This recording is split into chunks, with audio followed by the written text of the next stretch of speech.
हमारे प्यारे नबी उस समय अभी दुनिया में पैदा नहीं हुए थे।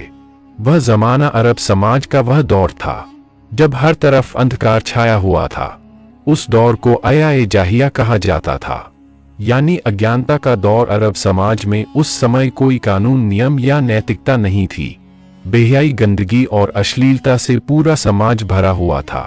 उस समय औरतों के कोई अधिकार नहीं थे। उन पर विभिन्न प्रकार के अत्याचार किए जाते थे, यहाँ तक कि कई बार बेटियों को जिंदा दफन कर दिया जाता था।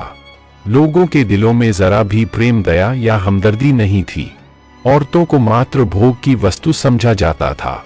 यहाँ तक कि बाजारों में पुरुष और महिलाओं को गुलाम और बांदी बनाकर बेचा जाता था। उस समय विभिन्न क्षेत्रों से मुसलमान खाने काबा का तवाफ करने के लिए मक्का आते थे, लेकिन खाने काबा के अंदर 360 मूर्तियां रखी हुई थी, क्योंकि उस समय मक्का में मुसलमानों के साथ साथ ईसाई, यहूदी और भिन्न कबीलों के लोग भी व्यापार के लिए स्थायी या अस्थायी रूप से बसे हुए थे। उनमें काफिरों और मुशरिक की संख्या अधिक थी। इसी कारण उनका दबदबा सब पर बना हुआ था। फिर 570 ईस्वी का समय आया जब मक्का के प्रधान नबी करीम के दादा और कौश कबीले के सरदार अब्दुल मुतल्लिब, जो धीरे धीरे मक्का की ओर बढ़ रही थी, लोग उनके भय से अपने घर बार छोड़कर भागने लगे थी, क्योंकि वे उनका मुकाबला करने की ताकत नहीं रखते थे। यहाँ तक कि वह सेना कई मक्का वासियों को कैद करके उन पर जुल्म और अत्याचार करने लगी और नबी के दादा अब्दुल मुतल्लिब के 200 ऊंटों सहित मक्का के सभी ऊंट छीन लिए ताकि कोई उनसे लड़ ना सके। उसी समय नबी के चाचा अबू तालिब आकर अब्दुल मुतल्लिब हैं और कहते हैं, अब्बा, हम उस हाथियों की सेना से लड़ नहीं सकते, इसलिए हमें उनके सामने हथियार डाल देने चाहिए।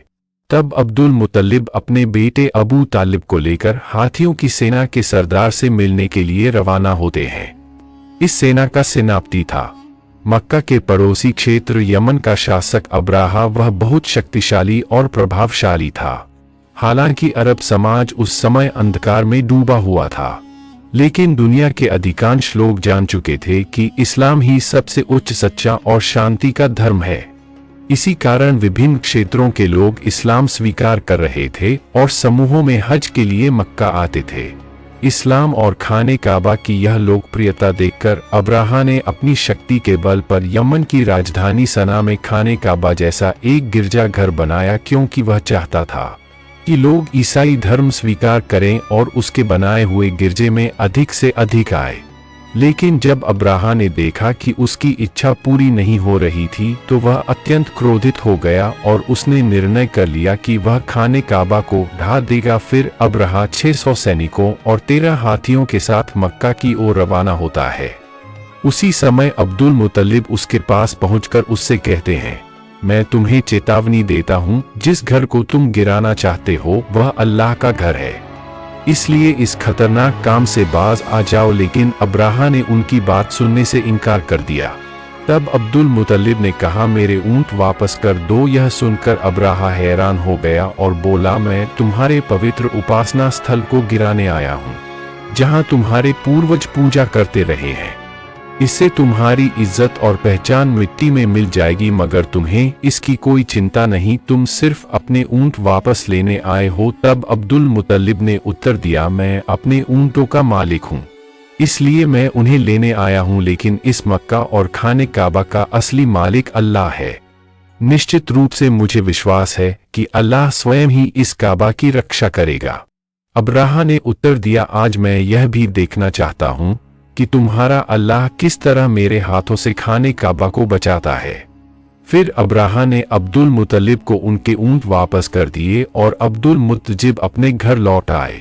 अगले दिन सुबह अब्राहा अपनी हाथियों की सेना के साथ मक्का में प्रवेश करने के लिए बढ़ रहा था, लेकिन जैसे ही हाथी खाने काबा की सीमा में पहुंचे, वे आगे बढ़ने के लिए तैयार नहीं थे। ऐसा लगा जैसे उनके पैर पत्थर के हो गए हो और किसी चीज में जकड़े हुए हो।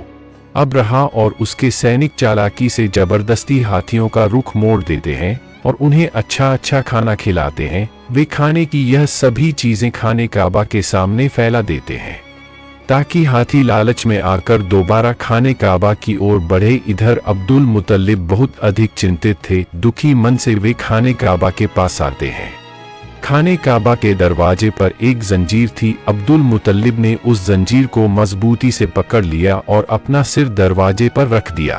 फिर अल्लाह ताला से दुआ करने लगे, है अल्लाह, यह घर तेरा है और इसकी रक्षा की जिम्मेदारी भी तेरी है। हम तो सिर्फ तेरे बंदे हैं, हमारे बस में कुछ भी नहीं। अब तू ही अपने घर की रक्षा कर। यह दुआ करते हुए उनकी आंखों से आंसू बहने लगे। तभी अचानक अब्दुल मुतल्लिब ने आकाश से एक आवाज सुनी। वे धीरे धीरे आगे बढ़े और जैसे ही उन्होंने नजर उठाई, उन्होंने देखा कि आकाश से सैकड़ों अबाबील पक्षी मक्का की ओर आ रहे हैं। अब्दुल मुतल्लिब आश्चर्य से पक्षियों को देख रहे थे और मन में सोच रहे थे, शायद यह अल्लाह की ओर से भेजी गई वह रहमत है जो आज खाने काबा को बचाने के लिए आई है, वरना इतने अधिक अबाबील पक्षी यहाँ क्यों आए हैं। हर अबाबील के पास 3-3 कंकड़ या थी। एक कंकड़ी उनकी चोंच में थी और 2 कंकड़ या उनके पंजों में थी। अब्दुल मुतल्लिब ने देखा कि सभी अबाबील पक्षियों ने खाने काबा के चारों ओर घेरा बना लिया है, यहाँ तक कि वे तवाफ कर रहे हैं। तब वे समझ गए कि आज दुनिया की कोई ताकत खाने काबा को नष्ट नहीं कर सकती।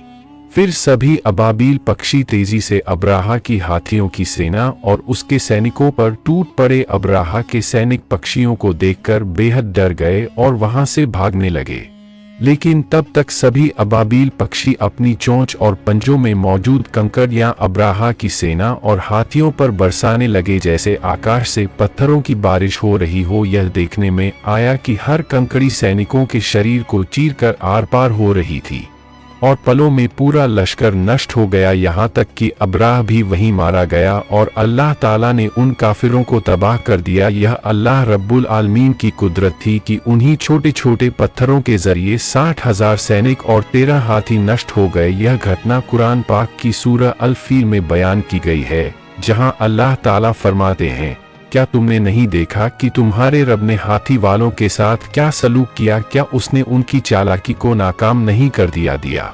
अल्लाह ताला ने उनके खिलाफ झुंड के झुंड अबाबील पक्षी भेजे, जिन्होंने हाथियों की सेना पर छोटे छोटे कंक्रीट बरसाए, जिसके परिणाम स्वरूप वह सेना कुचले हुए तिनके की तरह हो गई। इसी तरह उस दिन अल्लाह ताला ने खाने काबा की रक्षा की। इस घटना के लगभग 2 महीने बाद एक रात एक अद्भुत घटना घटी। मक्का के लोग अपनी अपनी व्यस्तताओं में लगे हुए थे। उसी रात नबी करीम के दादा अब्दुल मुतल्लिब खाने काबा की छत पर खड़े थे।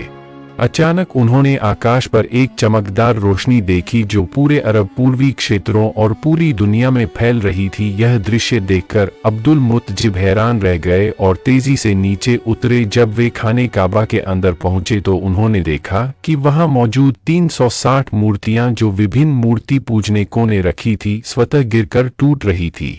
वे खाने काबा से बाहर निकले तो उन्होंने यह दृश्य भी देखा कि कूफा और शाम के बीच पानी का प्रवाह शुरू हो चुका है, जबकि कई वर्षों से वहां पानी का नामो निशान तक नहीं था। उसी समय उनकी नजर अपने घर की ओर पड़ी। वे देखते हैं कि उनके घर से एक अजीब रोशनी निकल रही है, ऐसी रोशनी जो उन्होंने पहले कभी नहीं देखी थी। अब्दुल मुतल्लिब धीरे धीरे अपने घर की ओर बढ़ने लगे और जैसे ही वे दरवाजे के करीब पहुंचे, उन्होंने देखा कि आने बीबी आमीना की गोद में एक नूरानी बच्चा मौजूद है, जिसके शरीर से असाधारण रोशनी निकल रही है। यह दृश्य देखकर अब्दुल मुतल्लिब की आंखों से आंसू बहने लगे, क्योंकि इस अंधकारमय अरब समाज में चिराग बनकर आने वाले प्यारे नबी हजरत मोहम्मद दुनिया में तशरीफ ला चुके थे। अगले दिन अब्दुल मुतल्लिब ने अपने प्यारे नवासे की हकीकी की ऊन जबाह किया और गरीबों व जरूरतमंदों को खाना खिलाया। इस मौके पर उनके बेटे अबू तालिब भी उनकी मदद कर रहे थे। इसी दौरान नबी के चाचा अबू लहब वहां पहुंचे, मगर जब उन्हें पता चला कि उन्हें गरीबों के साथ बैठकर खाना पड़ेगा तो वे दरवाजे से ही वापस लौट गए, क्योंकि अबू लहब बहुत घमंडी इंसान था। इधर हजरत आमिना के सीने में दूध नहीं था, इसलिए नबी करीम को दूध पिलाने के लिए एक अदाई को बुलाया गया। वह दाई दरअसल अबू लहब की पत्नी की बांधी थी। जब अबू लहब घर वापस आया तो उसकी पत्नी ने उससे गुस्से में झगड़ा किया कि तुमने मेरी बांधी को यह काम करने क्यों दिया, क्योंकि असल में भी अबू लहब की पत्नी भी बहुत घमंडी औरत थी। दूसरी ओर यहूदी विद्वान एक स्थान पर बैठकर आपस में चर्चा कर रहे थे। वे यह समझ चुके थे कि जरूर कोई खास बच्चा पैदा हुआ है, क्योंकि वो उनकी धार्मिक किताबों में इसका उल्लेख था। रात प्यारे नबी का जन्म हुआ। उस रात आकाश पर जो प्रकाश प्रकट हुआ उसे देखकर यहूदी और ईसाई विद्वान समझ गए थे कि वह बच्चा दुनिया में आ चुका है, मगर वे यहूदी सबसे अधिक चिंतित थे क्योंकि उनमें से किसी भी यहूदी के घर ऐसा बच्चा पैदा नहीं हुआ था। तो फिर वह बच्चा कौन हो सकता है? इसीलिए यहूदी सरदारों ने कई बच्चों को खरीदने की कोशिश की ताकि उस बच्चे को अपनी जाति में शामिल कर सके, बल्कि उन्होंने कई धोखेबाज औरतों को पैसे देकर वो आदेश दिया कि वे किसी खास निशानी के माध्यम से उस नबी को खोजें। कुछ दिनों बाद बच्चों के नाम रखने का एक समारोह हो रहा था। वहां कई बच्चों के नामों की घोषणा की जा रही थी और सभी लोग खुशियां मना रहे थे। इसी सभा में अब्दुल मुतल्लिब भी आए, अपने प्यारे नवासे को गोद में लिया और उसका नाम रखने के लिए आगे बढ़े। अब्दुल मुतल्लिब पहले उस काले पत्थर पर हाथ रखते हैं, तभी खाने काबा के दरवाजे का कुंडा दरवाजे पर खुद बखुदा टकराने लगता है और नन्हे नबी के शरीर से नूर की किरणें निकलने लगती हैं। अब्दुल मुतल्लिब, यह बच्चा मोहम्मद के नाम से जाना जाएगा और तुम लोग इस नाम को कभी भी बदल नहीं सकते। यह कहकर उन्होंने सबको शांत करा दिया और सभी ने उनकी बात मान ली। फिर देखा गया कि अबू लहब अपनी कठपत्नी की बांधदियों को वापस लेने आया था, जिसने नबी करीम को सबसे पहले दूध पिलाया था।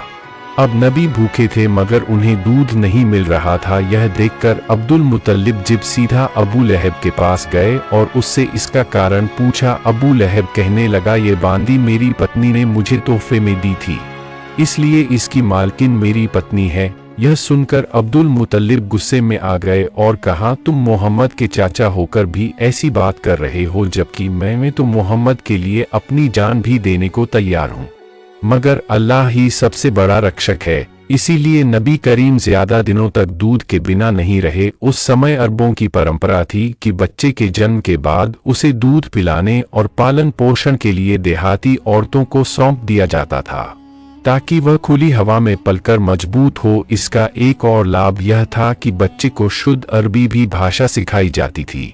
उन बंजारिन महिलाओं को इस सेवा के बदले अच्छा इनाम भी दिया जाता था। हर साल रेगिस्तानी महिलाएं मक्का आती थी ताकि बच्चों को गोद ले सके। इस साल भी कई महिलाएं अपने पतियों के साथ मक्का पहुंची थी। उनमें एक जोड़ा ऐसा भी था जो रास्ते की भीषण गर्मी के कारण थक चुका था और उनका ऊंट भी कमजोर हो चुका था। मजबूरी में उन्होंने सबसे पहले अपना ऊंट सस्ते दामों में बेच दिया और फिर बच्चे की तलाश में निकल पड़े क्योंकि वे देर से पहुंचे थे। दूसरी महिलाएं पहले ही सभी बच्चों को ले चुकी थी। यह देखकर उनका दिल उदास हो गया। इसी दौरान जब कसाई उनके बेचे हुए ऊंट को जुबां करने लगा तो अचानक ऊंट खड़ा हो गया, भागने लगा और सीधा नबी करीम के घर में प्रवेश कर गया। यह देखकर वह महिला भी ऊंट के पीछे पीछे दौड़ती हुई नबी के घर पहुंच गई। नबी करीम की माता हजरत आमिना उस महिला को थका हुआ और भूखा देखकर उसे अपने घर में भोजन के लिए ले जाती हैं और अपने यहाँ बच्चे को पालने में लिटा देने के लिए कहती हैं। जब वह महिला अपने बच्चे को पालने में रखने लगती है तो अचानक वह नन्हे मोहम्मद को देखती हैं, जिनके शरीर से नूर की किरणें चमक रही थी। यह देखकर वह महिला आश्चर्यचकित रह जाती है। फिर उन्होंने नन्हे मोहम्मद को अपनी गोद में उठा लिया और उन्हें भूखा देखकर दूध पिलाया। यही महिला नबी की दूध माँ हजरत हलीमा सादिया थी। चूंकि नबी करीम की परवरिश के लिए ज्यादा इनाम देने वाला कोई नहीं था, इसलिए अब तक किसी ने नबी को गोद नहीं लिया था। इस मामले में हजरत अब्दुल मुतल्लिब हजरत हलीमा और उनके पति से पालने की बातचीत करते हैं। हजरत हलीमा और उनके पति यह जानते हुए भी कि उन्हें ज्यादा इनाम नहीं मिलेगा, इस बात पर राजी हो जाते हैं। फिर हजरत आमिना अपनी सारी तकलीफों के बावजूद अपने लखते जिगर को हजरत हलीमा के सुपुर्द कर देती हैं। अब बदले में उन्हें 2 ऊंट और 1 गधा दिया जाता है। जब हजरत हलीमा नबी को लेकर अपने इलाके में पहुंचती हैं तो वहां को बारिश होने लगती है। हालांकि इससे पहले कई साल से वहां बारिश नहीं हुई थी। साथ ही जब से नबी करीम हजरत हलीमा के घर आए तब से उनके घर में अल्लाह की रहमतों की बारिश होने लगी। यूं 2 साल का अरसा गुजर गया। जब मुआद की मुद्दत पूरी हो गई तो हजरत हलीमा और उनके पति नबी करीम को वापस उनकी मां हजरत आमना के पास ले आते हैं। जैसे ही नबी आते हैं तो खाना काबा नूर से जगमगा उठता है। दूसरी तरफ हजरत आमिना अपने बेटे को देखकर खुशी से रो पड़ती है, लेकिन इसी वक्त अकाबा के आसपास एक महामारी फैल चुकी थी। साथ ही हजरत अब्दुल मुतल्लिब को खबर मिलती है कि बन यहूदी अब भी नबी को तलाश करने की कोशिश कर रहे हैं। किसी भी खतरे से बचाने के लिए हजरत हलीमा बीमार हो जाती हैं। वहां के हकीम और जादूगर उन्हें ठीक करने की कोशिश करते हैं, लेकिन कोई फायदा नहीं होता। यह देखकर नबी जादूगरों को वहां से हटा देते हैं। जैसे ही नबी हजरत हलीमा का हाथ पकड़ते हैं, वह अचानक पूरी तरह से सेहतमंद हो जाती है। यह देखकर जादूगर हैरान हो जाते हैं और तुरंत वहां से चले जाते हैं।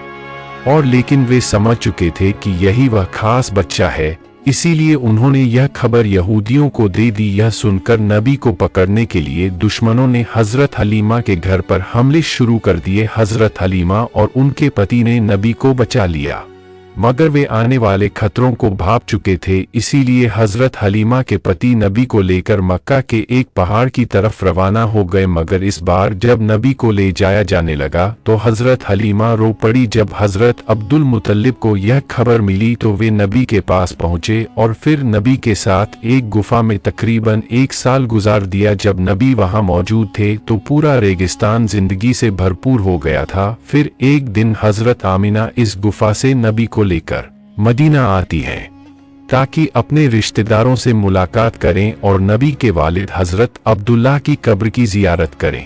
दरअसल नबी करीम की पैदाइश से 2 महीने पहले हजरत अब्दुल्लाह तिजारत के सिलसिले में मदीना आए थे, जहां वह बीमार हो गए और इंतकाल कर गए। इसीलिए मदीना में ही उन्हें दफन किया गया था। हजरत आमिना यहीं बैठकर नबी को उनके वालिद के बारे में बताती हैं और कुछ वक्त नबी के साथ गुजारती है। लेकिन सिर्फ 2 महीने बाद हजरत आमिना अचानक बीमार हो जाती हैं और इसी बीमारी की हालत में मदीना से वापसी के दौरान रास्ते में ही हजरत आमिना का भी इंतकाल हो जाता है। चूंकि केवल 6 साल की उम्र में ही पैगंबर मोहम्मद अनाथ हो गए। लेकिन इसी दौरान जब यहूदियों ने पैगंबर पर हमला करने की कोशिश की तो पैगंबर मोहम्मद के चाचा हजरत अबू तालिब ने उन्हें रोक दिया।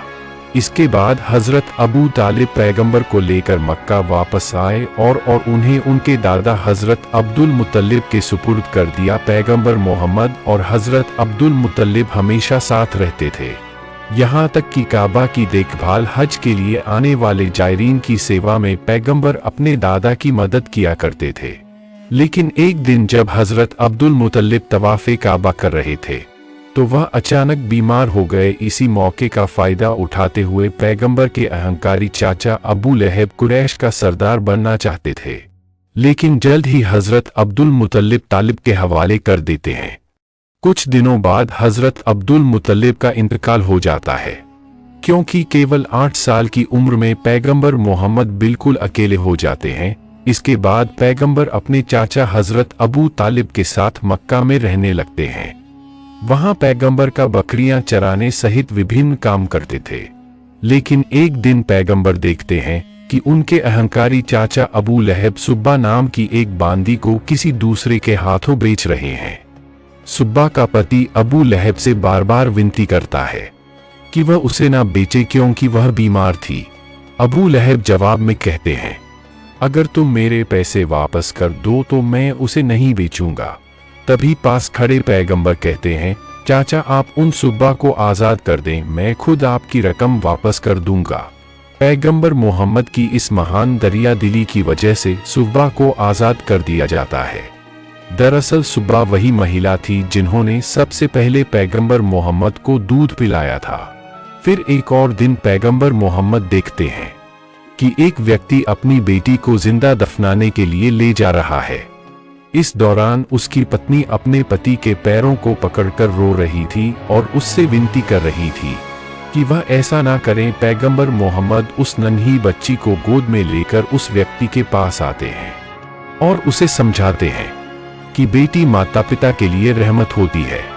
पैगंबर की बातें सुनकर उस व्यक्ति का दिल मोहब्बत और रहमत से भर जाता है और वह अपनी बेटी को खुद अपनी गोद में उठा लेता है।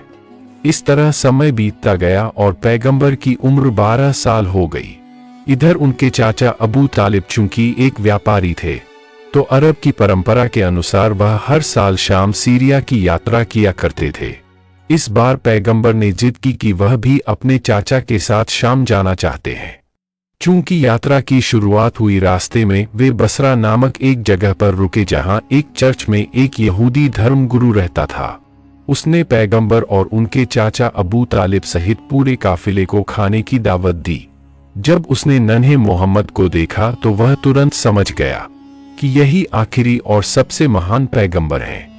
यह वही बात थी जो उनकी धार्मिक किताबों में लिखी थी, जो उन्होंने अपनी आध्यात्मिक दृष्टि से महसूस की थी। फिर उसने हजरत अबू तालिब से कहा, मोहम्मद तुम्हारी पनाह में है, इसलिए तुम्हें और ज्यादा सतर्क रहने की जरूरत है। और यह भी कहा कि तुम्हें मोहम्मद को लेकर शाम नहीं जाना चाहिए, क्योंकि वहां के यहूदी उन्हें नुकसान पहुंचा सकते हैं।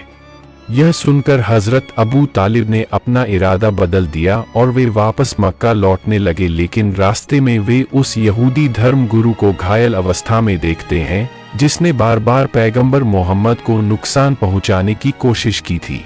यह देखकर पैगंबर अपनी सवारी से उतरते हैं और उस यहूदी के मुंह में पानी डालते हैं, फिर उसे समुद्र के करीब ले आते हैं। वहां पैगंबर देखते हैं कि एक महिला और उसके 2 बच्चों को जंजीरों से बांधकर एक मूर्ति के सामने रखा गया था।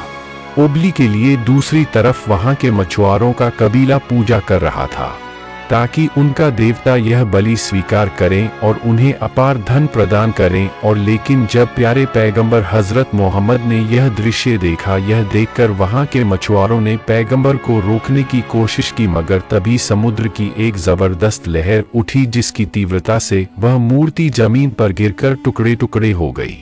यह दृश्य देखकर वहां के पुजारी डरकर अपने घरों में छुप गए। कुछ देर बाद जब वह समुद्री तूफान थमा तो लोगों ने देखा कि असंख्य मछलियां तट पर इकट्ठा हो गई हैं। यह देखकर मछुआरे हैरान रह गए और जल्दी से वे मछलियां पकड़ने में व्यस्त हो गए।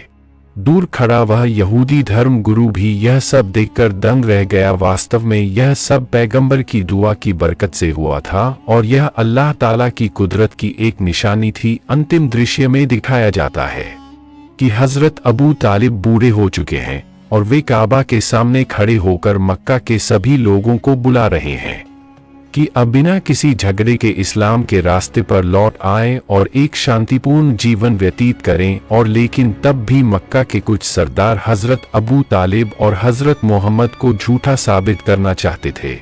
लेकिन उस समय तक मक्का के अधिकांश लोग यह समझ चुके थे कि हजरत मोहम्मद ही आखिरी और सबसे पैगंबर है और यह उनका धर्म ही सबसे सच्चा, सबसे महान और शांति का धर्म है। दोस्तों, कैसा लगा आपको यह वाकया? अगर अच्छा लगा हो तो आप सब हमारे चैनल SRK को सब्सक्राइब करें।